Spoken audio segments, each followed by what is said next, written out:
Welcome to The Explainer. Today, we are tackling a skill that is absolutely essential for any medical trainee, the clinical evaluation of cognitive impairment. Trust me, with our aging population, this is something you are going to see all the time. So let's break down how to approach it like a pro. Right off the bat, let's start with a clinical pearl that changes everything. This quote really hits the nail on the head. The most important person in the room might not even be the patient. It's often their spouse or a family member. Why is that? Well, patients with dementia frequently lack insight into their own problems. So, an informant saying they're forgetting things is a much stronger clue than a patient saying, I think my memory is fine. Okay, first things first. Before we can evaluate anything, we've got to make sure we're all speaking the same language. We need to be really precise. Are we talking about dementia, something milder, or maybe something else entirely? So, the definition of dementia really has two parts you absolutely have to remember. First, it's an acquired decline. This isn't how the person has always been, it's a drop from their previous baseline. And second, and this is the big one, the decline has to be bad enough to mess with their independence. We're talking about real-world stuff like handling finances, driving a car, or even just cooking a meal. That loss of function is the absolute key. Then there's this really important in-between state called mild cognitive impairment, or MCI. With MCI, you can actually measure a cognitive problem on a test, but, and this is crucial, the person is still getting by okay in their day-to-day life. They're still independent. Spotting MCI is a huge deal because, yeah, it can be the first step towards dementia, but sometimes it's caused by things we can actually fix, like depression or certain medications. And this is where things get tricky, right?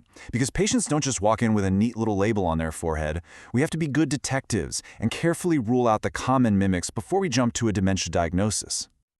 This table is fantastic for laying out the key differences. Just look at the onset row.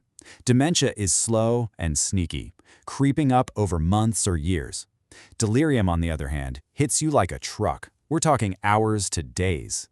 And check out attention. In delirium, attention is all over the place, fluctuating wildly. That's a classic sign.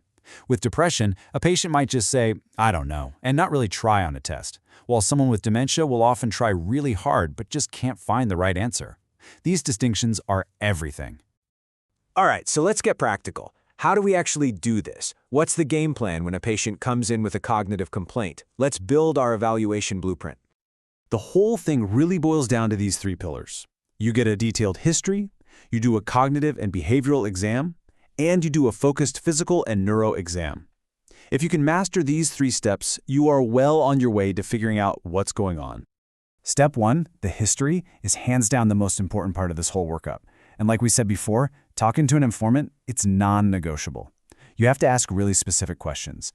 When did this start? Is it getting more slowly or in big steps? What can't they do now that they used to do? And always get a detailed med list. Pay super close attention to those anticholinergic drugs. They are notorious for causing cognitive problems. Okay, next up, we need some objective data. We use screening tools like the MoCA or the MMSE to put a number on the deficits. But listen, a score is just a score. It's not the whole story. It is just as important to screen for depression. You can use a super simple tool like the 2-question PHQ-2 because depression can look a lot like dementia, and it can also make existing cognitive issues way worse. So, once we have all our information from the history and exam, we can start to piece things together and build a differential diagnosis. We're shifting gears now from just detecting a problem to trying to figure out what's actually causing it.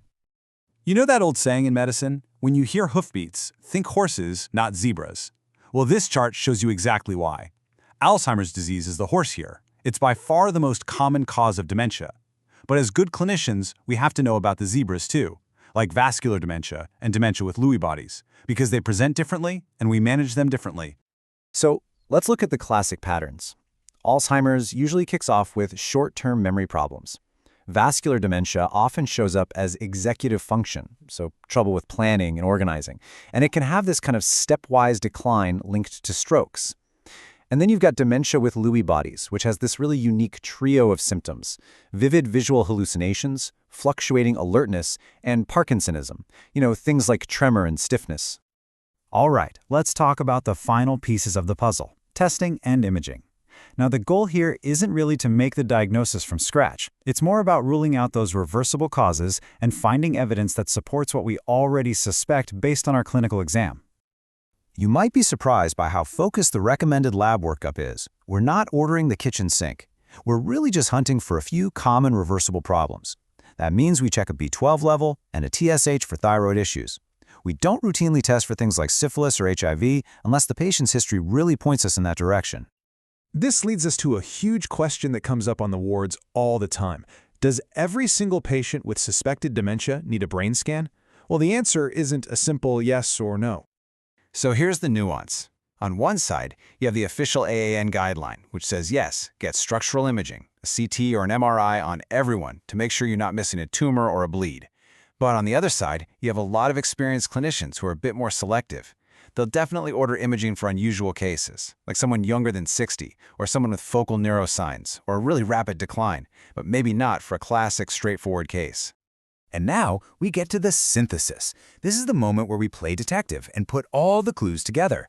The history from the family, the cognitive test scores, our exam findings, and the lab and imaging results to come up with a final working diagnosis. So what does it actually take to make the official call? According to the DSM-5, you've got to check these 3 boxes. 1, there's clear evidence of a significant cognitive decline. 2, that decline messes with their ability to be independent. And 3, you can't blame it on delirium or some other major mental disorder. And honestly, this is probably the most important thing to remember from this whole discussion. For the vast majority of patients who have a typical story, let's say for Alzheimer's disease, the diagnosis is a clinical one. You make it based on the evidence you gather with your own 2 hands and your brain. It's really a testament to the power of a good old-fashioned history and physical. And that brings us to our final thought. Making the diagnosis is not the end of the road.